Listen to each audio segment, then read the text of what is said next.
The other thing, though, I suppose that sort of comes to my mind a little bit too is time is very relative, isn't it? You know, like you know, when you're fully engaged with something, time absolutely flies. When you're Mm.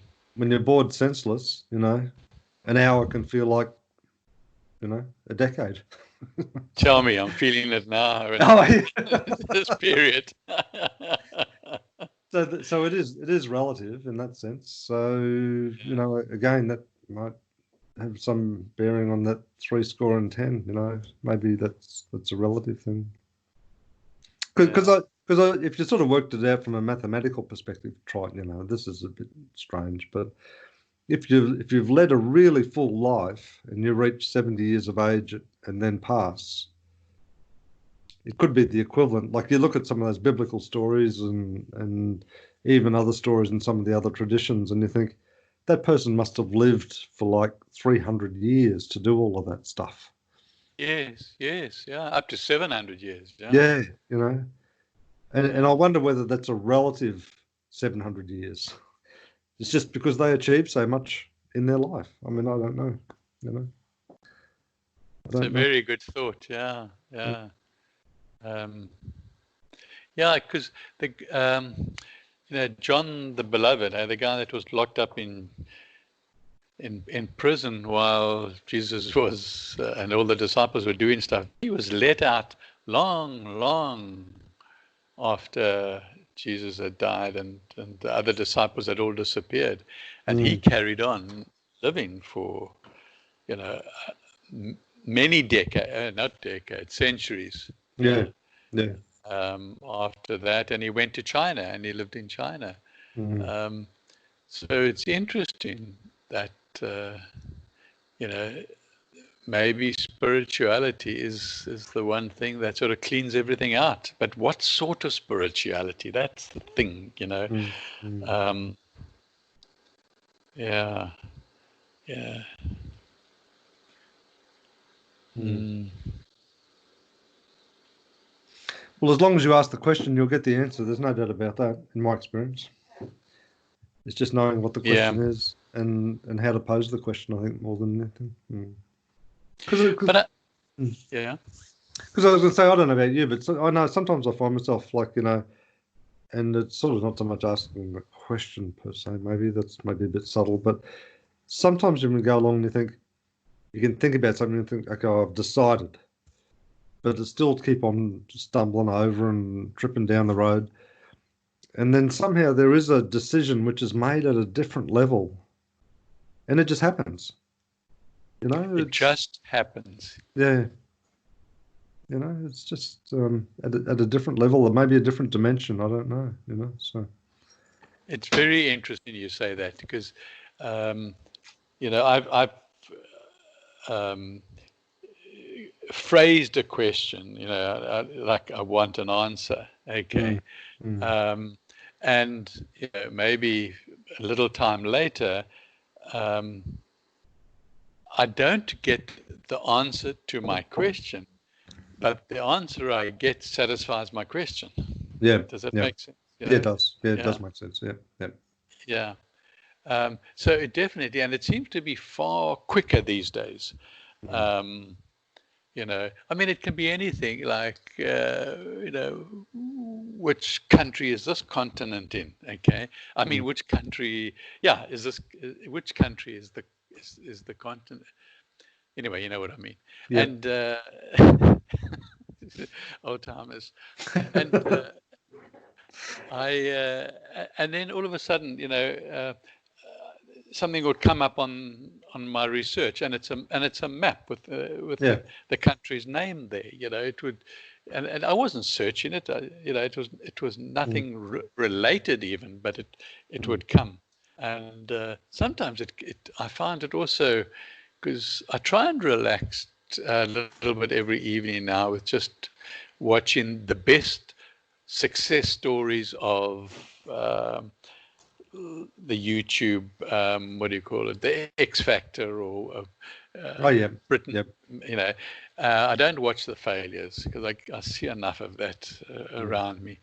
Um, it's and suddenly I hear a song or the name of a song and they're singing, and I think, oh, that's an aha moment, because that's what I was thinking about, Yeah. earlier in the day or Mm. something. So Mm. you're quite right. You're quite right. It does. If you sort of, and I don't think you need to too formally pose the question. I think it's got to, it's just a question that's relevant at a moment, Mm. and for that split second, it's actually important, and then you let it go. And sometimes I find that the question is almost posed to you. Like like before years, there's recent times, where I'm sort of feeling, flat and a bit depressed or annoyed or whatever. And I might sort of see something, just in passing. It might be on social media or something I hear on the radio in the car or something. Yeah. And it's almost in the form of a question. It's like, well, what's important to you? And then you'll sort of start thinking about it and thinking about it. So, well, this is, and then it's like, is it really important? And what I'm sort of finding at the moment is it's like, stop thinking about out there. Think about now. What's important to you right now? So, oh, well, to be there for my mother. That's right. So fucking will be there. Okay. That's I think that's really well put. I think it's really relevant, because that question, has been rolling around our minds, yours and mine, for a long time. Yeah. And even, prior to talking to you this afternoon, is thinking, what's our purpose? Are we really supposed to be doing this Phoenix Rising, and now we've gone on to the business and consulting and or wanting to consult or train, and it's, I find I don't have a lot of time to devote to it, but yet I have all the time. Okay. So you ask yourself questions and you get confused and you get down in the dumps and you get depressed and and the trauma. We've got hectic trauma around us now. That's in addition to what I've told you in the past, and it's hectic. It's like, my God, what's this world coming to? It's true. It's an interesting age in which we live in many respects. I've, as part of trying to clear my head, I've watched a couple of, or listened to or watched, like a podcast or video podcast, just to sort of, take my mind off things and just sort of focus on something else for a while. And I watched one there the other day, around this whole idea of Black Lives Matter and racism. It's very US, sort of very US centric in that. But there was a couple of things that sort of sprung up in that I really hadn't even thought about before. Like they talked about, that your consciousness is probably, well, the proposition was that your consciousness is coloured. So my consciousness is white consciousness, and someone in this particular context was a African American has a black consciousness, and the Native Americans, have a red consciousness. And I'm sort of thinking, oh, well, that's interesting, and that maybe that consciousness even sort of transcends, generations. So there's lots of stuff maybe in my consciousness which has come from my ancestors. And because it's, predominantly, a white, lineage, that maybe, I do have a white consciousness perhaps, so that when it comes to trying to fully comprehend and understand some of that endemic racism, which is a little hard for me in the context of the American scene, but I've read their history and I've, heard their commentary and all that sort of thing, but for me to fully appreciate it, maybe that's going to be a challenge for me because I have a white consciousness, so I don't know. I don't know. Yeah. And And is it important for you to try and understand it? I think it's more, comes back to that awareness word. I think it's more about just trying to be aware, and irrespective of whether it's about racism or any other topic for that matter, just be aware that, well, what is the lens that I'm looking through this at? And I was sort of pondering it there earlier today when I was out in the vegetable garden, and I've got these pavers down on the driveway, which are in a pattern. And so when you stood here and looked at it, the pattern looked like this, and yet if you walked around here, the pattern looked completely different. So I think, well, maybe that's the sort of the different lenses. You can be looking at exactly the same thing but see completely different outcome. So yeah. Mm. But anyway, that's an aside.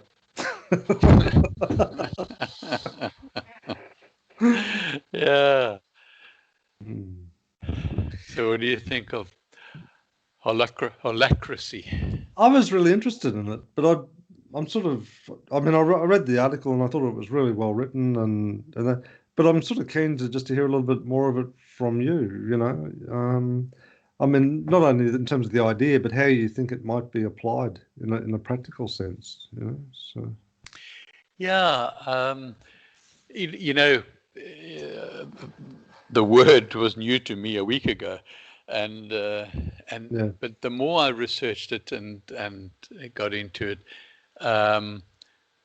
I think probably within a week or two, I would be able to write from a different angle and put my perspective on it. That wasn't my perspective there. It just what holacracy is. yeah, Or holacracy is.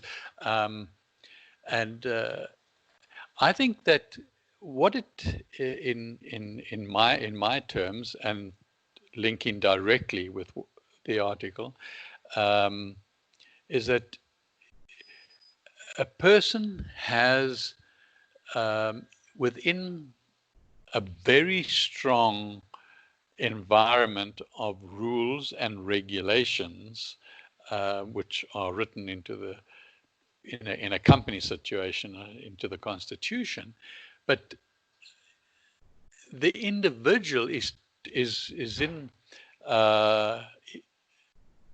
has total decision-making authority. So within the purpose that role, okay, and I like the idea of role as opposed to job description. Job descriptions are the pits, they really have never worked, no, because you always get a boss who tells you to do something else anyway, yeah, and so it doesn't really gel. But a role is you then.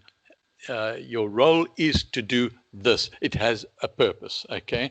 Now you are 100% free to do that. Okay. So if you want to,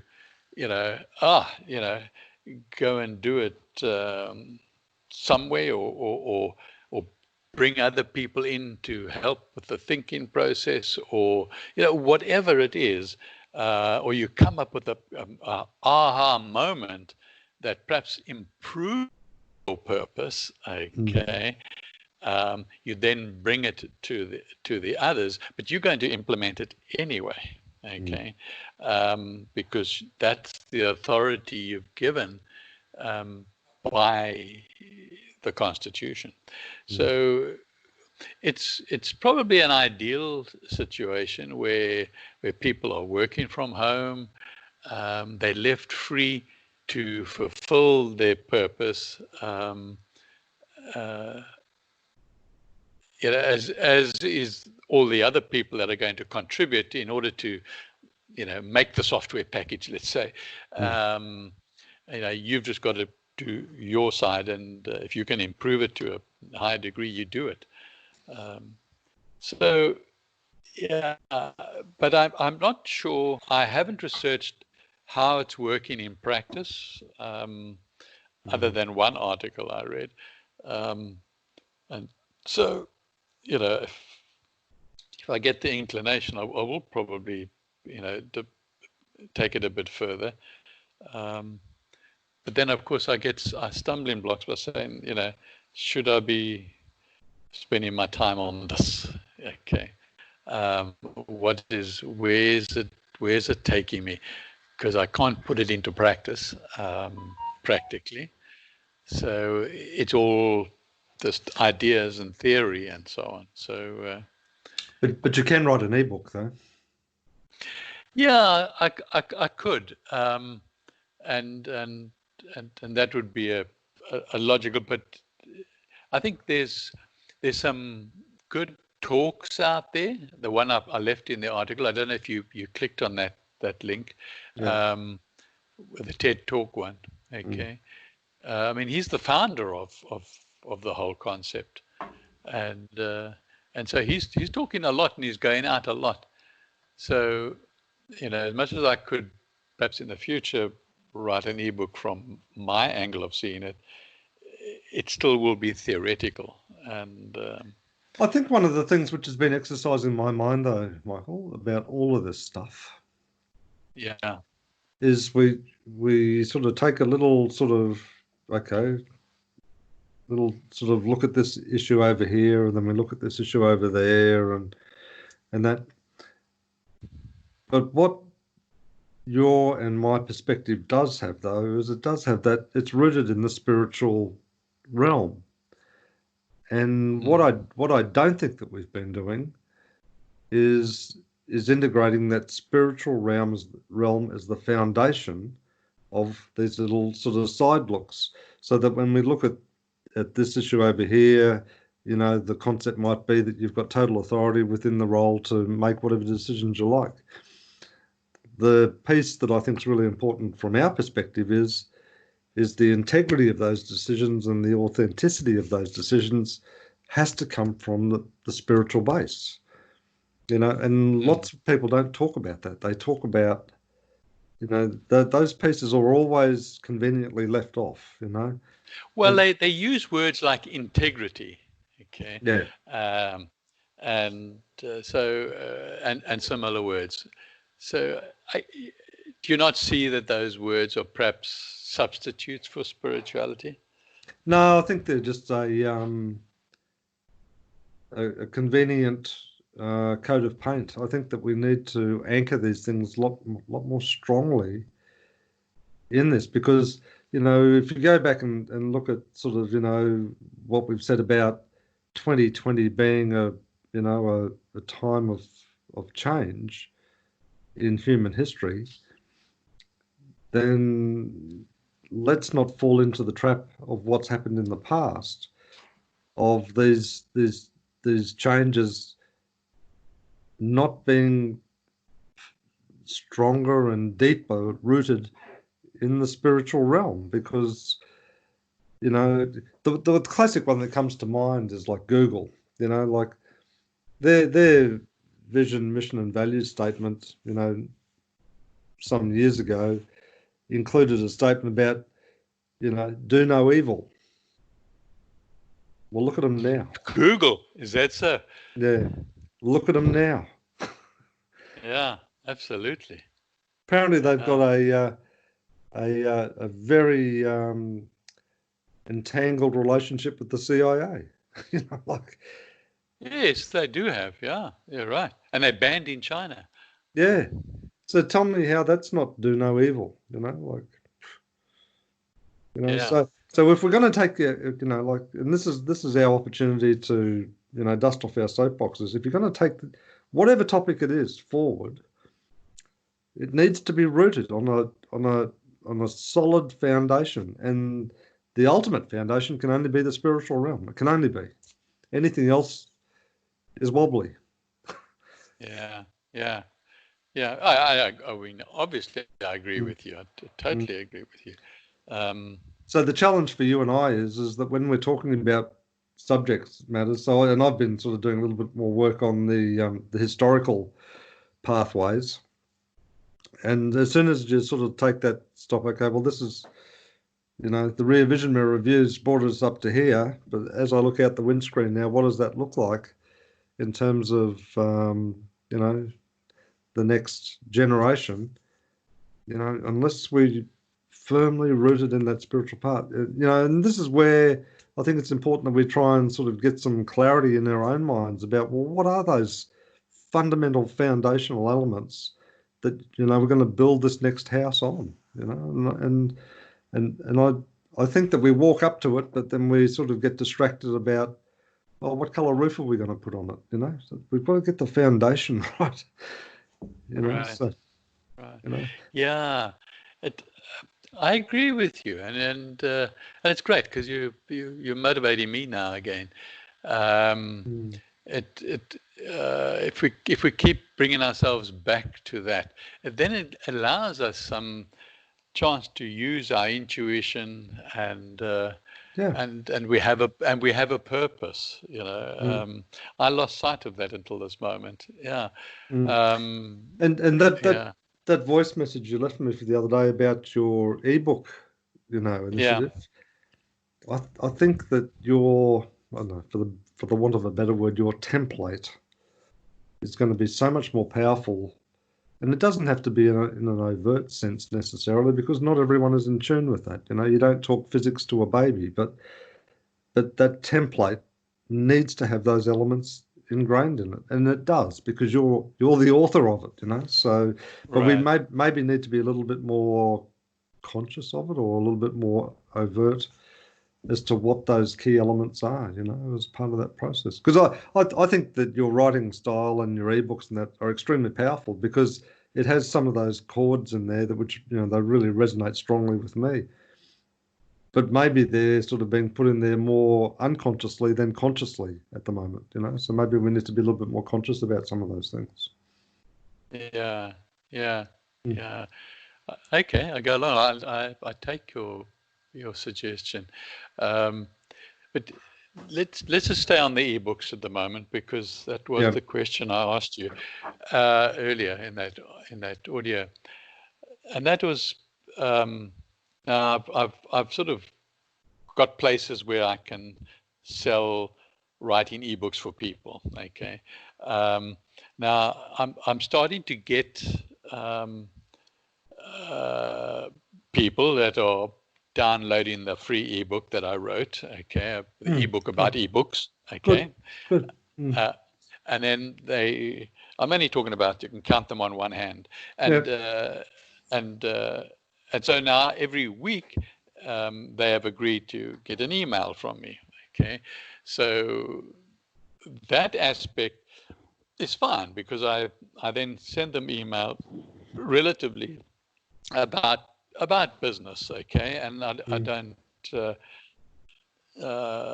actually mention ebooks in those emails, but I talk about aspects of marketing and business and so on. And at the end, after and off and so on, I always have a little line now, which is new. I write ebooks for you, type of thing. Okay, or something like that, and so they can click on it and it takes them somewhere. But my question was, I've got to attract attention to what I'm selling. Okay, and I was, and one of the things I do, of course, is write articles and blogs and things like that, and put them out there on various social media, like LinkedIn. And now, are those articles about something totally different, like what I've been doing for the past decade about painful legs, okay, and alternative medicine and that sort of stuff, which my website is full of, and so on. And anybody who searches me will find that sort of stuff. Or do I write articles, like this Holacracy? Do I write articles about business and download, my ebook for ebooks? That was really my. I asked Jan Rotenbach again. I don't know if you ever contacted Jan, did you? No, we sort of didn't hook up for one reason or another. But anyway, I will, though. I will. Okay. Definitely. Yeah. No, but I asked him as well, because him and I go back to South Africa in business, and he's paid me to do one ebook, so I asked him, and he said, no, you've got to set yourself up where anybody searches for you. It's about writing and articles and ebooks and stuff like that, not about painful legs and medicine and so on. That was just his opinion. And yeah, so I because I want to, start. I have to put out some things because I unfortunately really need the income. And so I can't do it for fun anymore. I've got to. Well, the thing that sort of was exercised in my mind is I think the answer to your question is yes and no, because where I've sort of landed on it is I think that you can use painful legs and any other topic you choose as an example to demonstrate your capability. And I suppose the framework, if that's the right word, that came to mind for me is that when you're talking to these business operators and you think about their awareness, let's use that word. Hopefully for me it sort of comes in like 4 stratas. So when they're running their business, they have like an unconscious incompetence. That is, they don't know what they don't know. Mm-hmm. Then they have a conscious incompetence, and that might be a good point of entry for you because they know that they've got this great story to tell, but they just don't know how to tell it. And then the top 2 levels is how I would characterize what you bring to the equation. Is you not only have a conscious competence that you know about business and about how to frame messages and those important aspects, but in terms of how you write your ebooks, you have a unconscious competence in that you don't have to think about it. You just research it. What's your core story? What's your unique selling point? Whatever it is, whatever we need to know here, and you're just able to go and translate that without even thinking about it. It just flows out of you like manna from heaven. I understand. Yeah, I understand what you're saying. Yeah. And so that framework for me, and maybe you need to articulate that a little bit more to your prospective clients, is because I think that they'll resonate with it. It's like, you're not telling me how to run my business. I know how to run my business, but I can't communicate and encapsulate these core messages like you can. So I need you to do that. And for you, it's say, yeah, well, that's right, because in my business, I operate up here. I don't have to think about it too much. I know what I'm good at, and I do it really well, and I'm not blowing my own trumpet. It's just a statement of fact. Yeah, this is where I'm at. Right. But you don't have that in your business, but you might be really, really good at making bread. You will be unconsciously competent at making bread or growing flowers or building automobiles or whatever. And this is where the marriage comes in. This is where you and me, this is how we can get together on this stuff. I will enable you to communicate into your markets at a higher level of competence than you will ever know, because there will be elements of what I do that you don't know about, and there'll be elements that I do that you do know about, but you can't do it. Right. And I'll close those gaps for you. And I'll give you an example. Here's some stuff I've written in the alternative medicine area, and here's some stories that I've written over here in this one. So my skill is entirely portable and transportable across any industry. It doesn't relate to any one industry. Oh, you don't know anything about my industry. No, that's right, I don't. But you do, and that's the most important element. Because if you can tell me about it, I can translate it. Right. Okay, I'm with you. Okay. And I think that's the core message for me, is because I'm sure all through your career, and I've certainly had it all through my career, it's like, but what do you know about this industry? It's like, well, let me tell you, fella. And even though the company, I don't think, it still might exist, like BHP, I don't know, like a big mining company. You know, the CEO of BHP, I guarantee you, doesn't know how to run a blast furnace, Right. but he knows a hell of a lot about mining. You know? Yeah. Yeah. Yeah. You know, so Yeah. Yeah.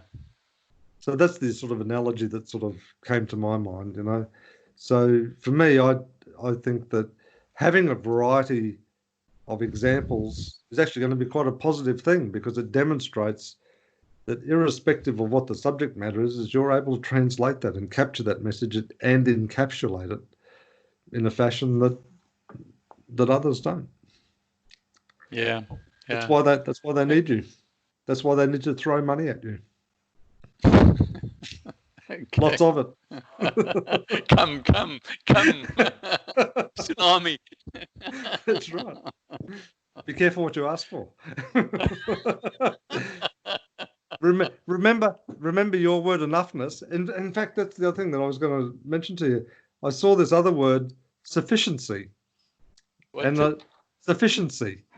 Sufficiency. Yes. Yes. That's a nice word. Let me write that down. I like that. Because as soon as I saw that word, I thought, there's enoughness.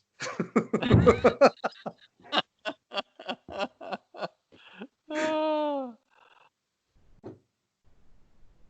yeah. Sufficiency. Yeah. Yeah, So, that's so, probably a more English word. I still haven't looked it up to see if it's in, it's in the dictionary or not. so, so, But so your request should be send me sufficient. yes. Yeah. Oh, I don't mind a little bit more than enough. Yeah. Yeah. Yeah. Does that Yeah, help? maybe I should not spend too much time on thinking about broadening my marketing, but just be there, and people will find the people who need to will find me. Perhaps maybe just stick with LinkedIn and nothing more. Yeah, but I would actually talk about what I've just, if that appeals to you, Yeah. I would talk about that as to why they need you. Yeah. Because Yeah. because if they're operating at the unconscious incompetence or even the conscious incompetence, you know, the in my mind, the trigger for them to engage you will be understanding the value Yeah. that you bring, So, yeah. Yeah. No, I used to use that many decades ago. With, again, giving an example of being unconsciously unconscious at the bottom level, like a 7-year-old thinking they can drive a motor car. You see. Yeah, yeah. Yeah. Then you get to 17 or 18, and you're now taking your learner's license, and you now become conscious of what's involved. Yeah. Yeah. And yeah, and then eventually you don't know how you drove from A to B. That's right. Yeah, you start the car and all of a sudden you've Yeah, arrived, you've So, arrived. So mm, you are unconsciously mm, conscious. mm, mm. Yeah. And I think an important part of that message is that, because time is the other sort of very limited commodity these days, and basically what you're doing is, hey, I'm allowing you to spend more time baking bread or growing flowers or whatever it is, because, I can free this up for you, So, yeah. Right. Okay. Yeah. Time is another aspect. Yeah. Thanks. Yeah. Yeah. Thanks. Keep But I think rolling. Don't stop. No, I'm done. I noticed you haven't commented on my background. Oh, I just thought it was your natural aura.